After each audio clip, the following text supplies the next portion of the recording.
Hi guys, welcome back to my channel Read with Kim.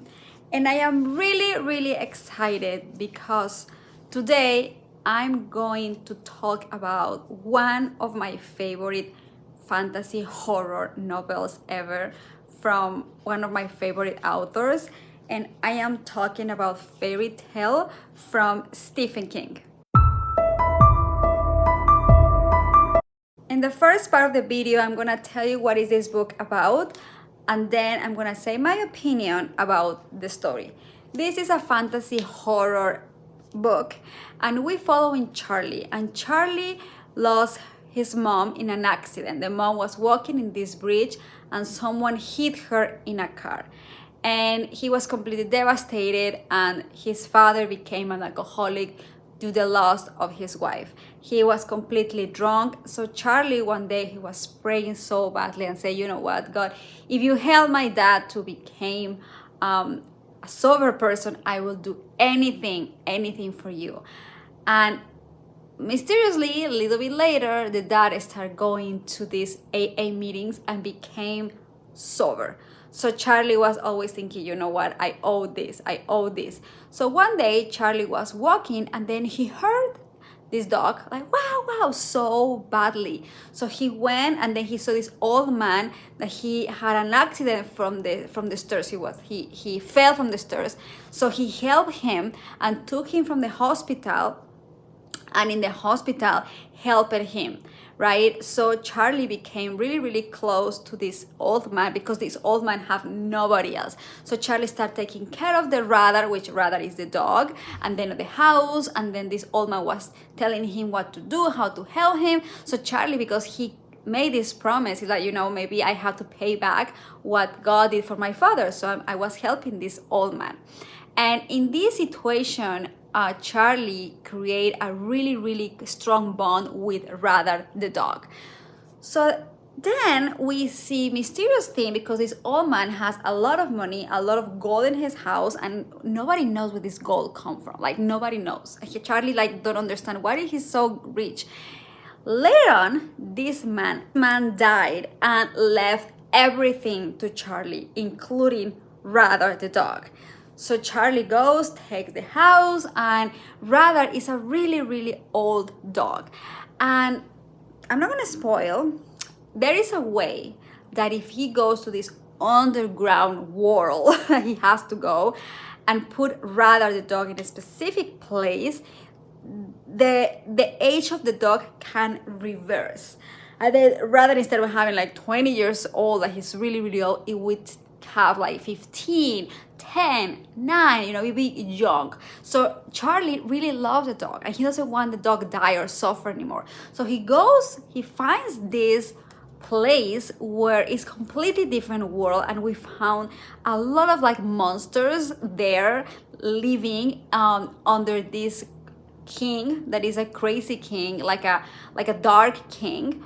And then every single person that is there has a disease. So someone, for example, she doesn't have a mouth, so she's completely like, she cannot speak. And other people start getting gray, so it's like dying really slow, losing everything. So it's very like scary the way Stephen King was talking about every single character that lives in this place.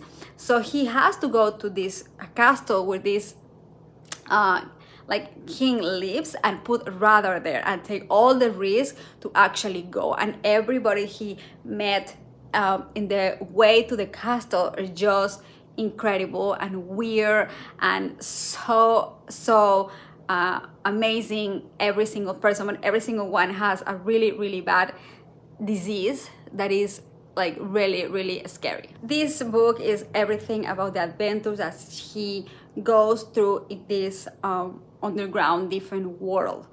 And the end, I'm not gonna spoiler, I think it's perfect. I think in my opinion, Stephen King left his comfort zone to create something completely different than everything he was writing before. It's 100% fantasy book, and it's, in my opinion, a mix of The Wizard of Oz, Neverwhere from Neil Gaiman, if you had the opportunity to read him, and also Hunger Games. It's really a masterpiece. The way he was writing it, you can see I have so many like marks here because it's so easy to read, and the people that he creates in this world are just unique, and the story is unique. I think he touches this part of us, a human being, that when we create this connection with our pets, it's completely on unconditional love, right? So Charlie really wants rather to come back to life, and you put yourself in the position of Charlie, and it's incredible. And I completely recommend it. It's very, very scary, but in a different way, not the way that he usually does, that he creates so much like psychological twist in us and a lot of blood. I think in this book is really different, and also talking about the evil, talking about what is above us, the higher power, and at the same time the feelings for our pets. So I really, really recommend this book. I give it 5 stars. And I don't think there's another fantasy book of Stephen King, and I think this novel is just amazing. It's very scary, as I said before, but in a different way. Every single character that he creates has his own story. You make a connection with them. The writing, it's very, very easy. It's something that I really love about Stephen King, and it's a one point of view, which is Charlie. So all the story goes, you're gonna follow Charlie through all the pages. And I really, really recommend this book if you wanna have a great fantasy horror moment with an end that I never expected from Stephen King, because the entire book you were like, oh my God, what is next? And the end is just perfect. Thank you so much for being here. Thank you so much for watching my video. And I really want to say that this book, I read it in like 3 days, and it's amazing. So hopefully you like this video, and if you like, please give a like. Also subscribe to my channel. This is a channel dedicated to a dark literature, horror, thrillers, mystery, dark academia, dark fantasy, everything about horror is here. So thank you so much, and I hope see you next week.